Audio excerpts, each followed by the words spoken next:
L'actualité ce soir avec la Guadeloupe, théâtre d'incendies, de pillages et de violences. 29 personnes ont encore été interpellées la nuit dernière, malgré le couvre-feu. La mesure n'a donc pas suffi à stopper les violences dans le cadre de la mobilisation anti-pass sanitaire et contre l'obligation vaccinale des soignants. En plus de policiers et de gendarmes, des agents du RAID et du GIGN vont être envoyés sur place. Julien Gall. Encore fumante, des carcasses de voitures calcinées bloquent l'accès à ce rond-point. Après une nuit de pillage, la Guadeloupe a connu une nouvelle journée de violences urbaines. Des groupes encagoulés ont incendié des voitures, des immeubles, avant d'installer des barrages routiers filtrants où seuls les véhicules de secours étaient autorisés à passer. Plusieurs commerces ont été vandalisés. La boutique de ce commerçant a brûlé. Vraiment, ça me touche, je suis ému.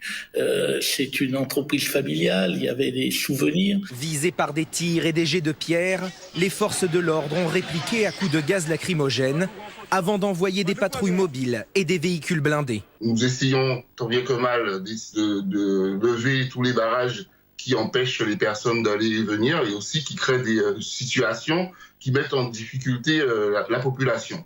Face aux protestataires qui s'opposent au pass sanitaire et à l'obligation vaccinale des soignants, les riverains oscillent entre soutien et lassitude. La grève, oui, on a le droit. Mais là, les pratiques qui sont mises en place actuellement ne me conviennent pas du tout. Hier, 146 gendarmes étaient mobilisés sur le territoire guadeloupéen. 200 agents supplémentaires arriveront en renfort d'ici dimanche, ainsi qu'une cinquantaine du GIGN et du RAID. Le ministre de l'Intérieur, qui a ouvert une cellule de crise, fait preuve de fermeté. 31 interpellations ont eu lieu depuis hier, 31 gardes à vue et 5 déferments déjà ont eu lieu par les services de l'autorité judiciaire. Et nous comptons bien effectivement la réponse ferme de l'État vis-à-vis de ceux qui commettent le désordre public et qui s'en prennent à des policiers, à des gendarmes, à des biens publics et à des biens privés.